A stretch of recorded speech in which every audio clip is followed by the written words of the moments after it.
UP में आज से बीजेपी का महाजनसंपर्क अभियान। कोरोना नियमों के तहत 5 सदस्यों की टीम घर घर जाकर करेगी मुलाकात। 1,74,000 बूथों पर जाने का लक्ष्य। जनसभा पदयात्रा पर लगी है रोक। भारतीय जनता पार्टी के कार्यकर्ता पूरे उत्तर प्रदेश में सघन संपर्क अभियान प्रारंभ करने वाले हैं।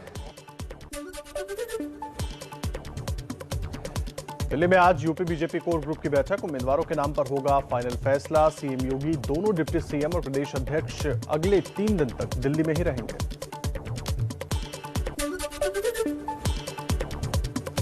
चुनाव की तारीखों के ऐलान के बाद 5 राज्यों का ओपिनियन पोल। घट सकता है बीजेपी का 4-1 का स्कोर। यूपी में बीजेपी की शानदार वापसी पर पंजाब में पिछड़ने का अनुमान।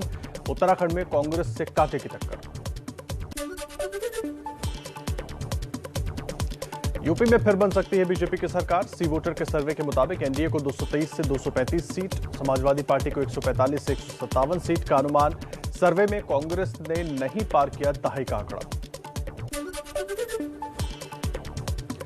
यूपी में सीएम की पसंद में योगी आदित्यनाथ सबसे आगे। सर्वे में 43% लोगों ने लिया योगी का नाम। 34% की पसंद अखिलेश यादव। 14% की पसंद के आंकड़े पर मायावती।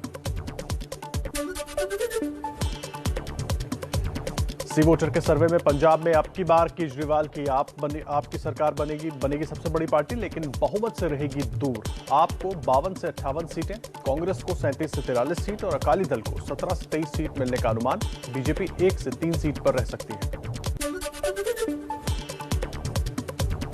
पंजाब में मुख्यमंत्री की पसंद में अब भी चरणजीत सिंह चन्नी सबसे आगे, लेकिन लंबी उछाल के साथ लोकप्रियता में दूसरे नंबर पर आए आपके भगवंत मान।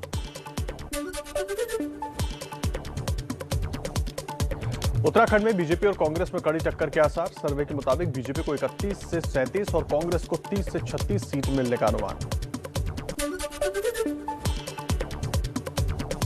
उत्तराखंड में मुख्यमंत्री की पसंद पर सर्वे में सबसे आगे हैं कांग्रेस के हरीश रावत। पुष्कर सिंह धामी दूसरे नंबर पर। सी वोटर के सर्वे के मुताबिक गोवा में इस बार फिर बन सकती है बीजेपी की सरकार। बीजेपी को 19 से 23 सीट मिलने का अनुमान, लेकिन 60 सीटों वाले मणिपुर में बीजेपी और कांग्रेस के बीच कांटे की टक्कर। पहले दिन फ्रंटलाइन वर्कर्स और बुजुर्गों को करीब 9 लाख प्रिकॉशन डोज दी गई। केंद्रीय स्वास्थ्य मंत्रालय का राज्यों को सुझाव। जरूरत पड़ने पर रात 10 बजे तक खोले जा सकते हैं वैक्सीनेशन सेंटर। कोरोना की तीसरी लहर में अचानक बढ़ सकती है अस्पताल में भर्ती होने वाले मरीजों की संख्या। केंद्र ने राज्यों को चिट्ठी लिखकर चेतावनी दी। आईसीएमआर की नई गाइडलाइंस के मुताबिक कोरोना संक्रमित के संपर्क में आने पर टेस्ट कराना जरूरी नहीं, सिर्फ बुजुर्ग और गंभीर बीमारी वाले ही टेस्ट कराएं। आईआईटी कानपुर के प्रोफेसर मनींद्र अग्रवाल का दावा, देश में फरवरी में रोजाना 8 लाख केस आएंगे। मार्च तक रहेगी तीसरी लहर। We are saying that peak is by middle of this month, that is 15-16 January.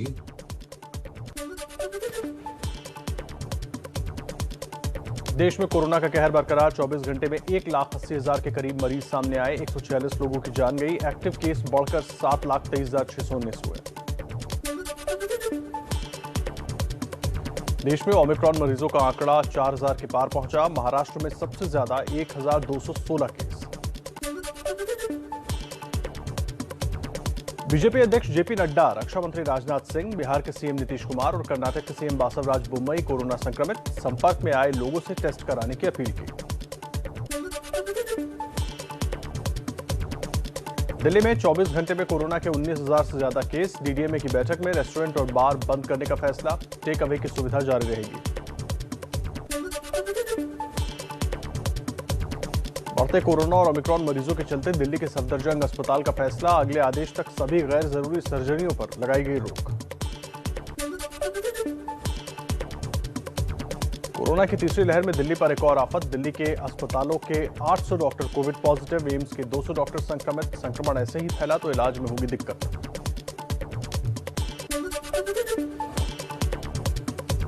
Mumbai में 2 दिन से घट रहे हैं कोरोना के केस। एक दिन में 13,648 नए मरीज मिले। 5 लोगों की मौत हुई। दिल्ली में मुंबई से ज्यादा कोरोना के मरीज। तीसरी लहर में कोरोना हॉटस्पॉट बनते मुंबई में लगी है कोरोना वैक्सीन की बूस्टर डोज। धारावी के लोगों में दिखा जोरदार उत्साह। मुंबई में खुद से कोरोना टेस्ट कर जानकारी छिपाने वालों पर होगी कार्रवाई। सेल्फ कोरोना टेस्ट किट पर कार्रवाई की तैयारी में बीएमसी। सेल्फ टेस्ट किट का इस्तेमाल करने वालों का डेटा नहीं मिलने से सरकार चिंतित। महाराष्ट्र में कोरोना की तेज रफ्तार के बाद भी नहीं मान रहे लोग। नागपुर में बड़ी संख्या में लोग बाजार में खरीदारी करने पहुंचे। कोरोना नियमों की जमकर उड़ाई धज्जियां। महाराष्ट्र के नासिक में कोरोना प्रोटोकॉल तोड़कर निकाली रैली। 150 लोगों के खिलाफ एफआईआर दर्ज। 8 जनवरी को बिना इजाजत रैली का आयोजन।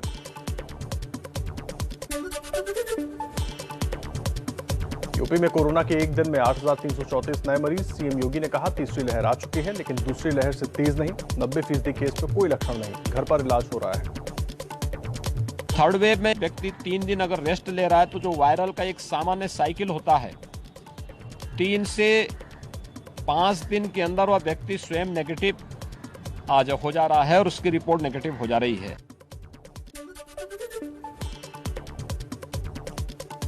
गौतम बुद्ध नगर के जीआईएमएस में 5 डॉक्टर और 20 स्टाफ कोरोना संक्रमित। अस्पताल की ओपीडी सेवा पूरी तरह से बंद। इमरजेंसी सेवा और कोरोना मरीजों का हो रहा है इलाज।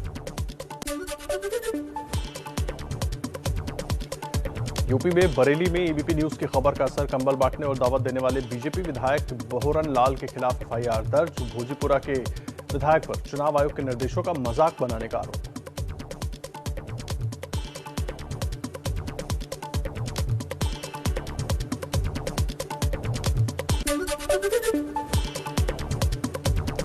गाजियाबाद के लोनी विधानसभा में बीएसपी नेता हाजी अकील पर कोरोना नियम तोड़ने का केस दर्ज। रविवार को समर्थकों के साथ ढोल नगाड़े बजाते हुए जुलूस निकाला था।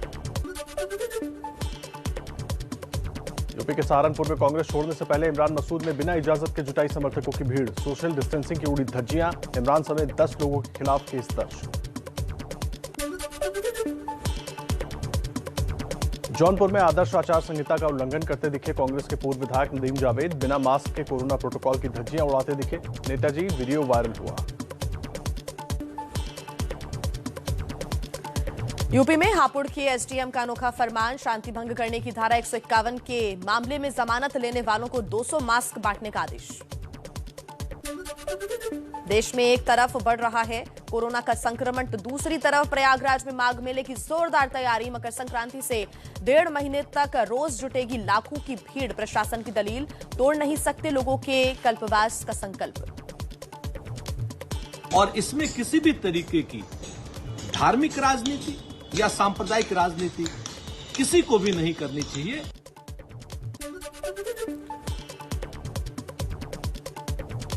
वाराणसी में अगले आदेश तक दशाश्वमेध घाट की गंगा आरती में नहीं जुटेगी भीड़। 7 की जगह एक ब्राह्मण ही करेंगे गंगा आरती। 4 बजे के बाद घाट पर जाने पर प्रतिबंध। पश्चिम बंगाल में कोरोना काल में गंगा सागर मेले का आयोजन। ईस्टर्न रेलवे का मेले के लिए 12 मेले स्पेशल ट्रेन चलाने का फैसला। 12 से 17 जनवरी के बीच चलेंगी ये ट्रेन। कोरोना के खतरे के बीच कर्नाटक में कांग्रेस की पदयात्रा। भीड़ जुटने पर प्रशासन ने कांग्रेस प्रदेश अध्यक्ष डीके शिव कुमार समेत 30 लोगों पर मामला किया दर्ज। गुजरात के आईआईएम अहमदाबाद में कोरोना विस्फोट। पिछले 10 दिन में आईआईएम के कुल 67 छात्र कोरोना पॉजिटिव पाए गए। अमृतसर में इटली की 2 उड़ानों में कोरोना विस्फोट मामले में नया मोड़। दोबारा अलग जगह टेस्ट कराने पर आधे से ज्यादा यात्री नेगेटिव मिले। एयरपोर्ट पर कोरोना टेस्ट करने वाली एजेंसी पर कार्रवाई संभव। कोरोना के खतरे के चलते हरियाणा में स्कूल और कॉलेज 26 जनवरी तक बंद किए गए। उत्तराखंड में भी 16 जनवरी तक स्कूल बंद। राजस्थान के जोधपुर में निजी स्कूल पर महामारी अधिनियम के तहत केस दर्ज। सरकार की गाइडलाइंस का उल्लंघन कर बच्चों को स्कूल बुलाने का आरोप।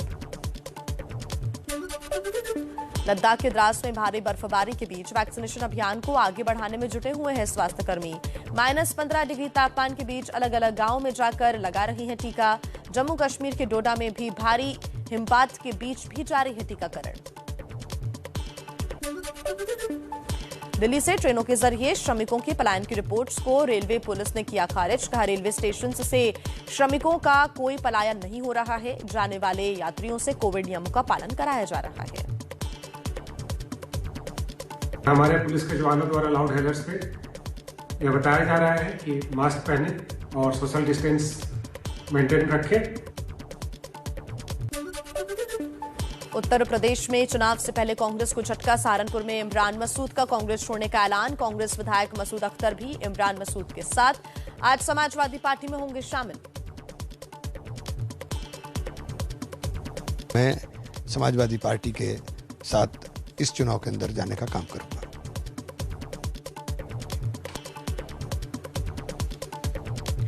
यूपी चुनाव से पहले बीजेपी को भी झटका। बदायूं की बिलसी सीट से विधायक राधाकृष्ण शर्मा ने बीजेपी छोड़कर समाजवादी पार्टी का दामन थामा।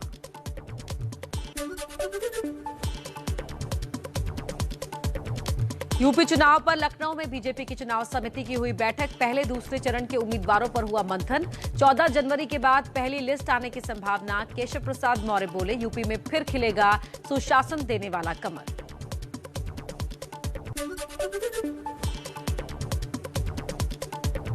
केंद्रीय मंत्री संजीव बालियान का बड़ा बयान। एबीपी न्यूज से बातचीत में कहा, पश्चिमी उत्तर प्रदेश में 2017 दोहराएंगे। जाट हमेशा से बीजेपी के साथ रहा है।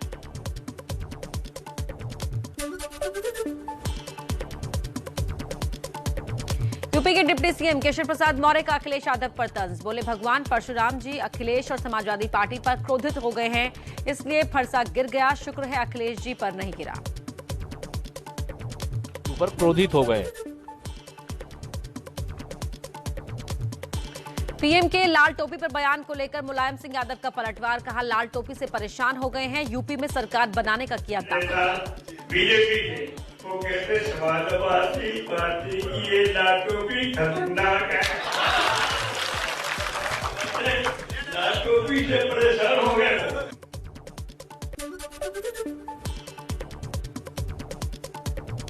समाजवादी पार्टी के नेता आईपी सिंह का बीजेपी पर निशाना। बोले, बीजेपी के विधायक चारों ओर पीटे जा रहे हैं।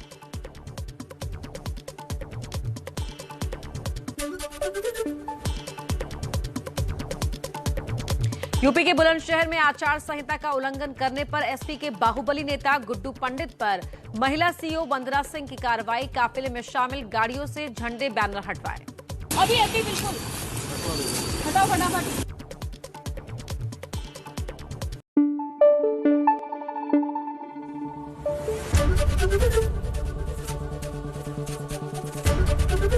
एबीपी न्यूज आपको रखे आगे।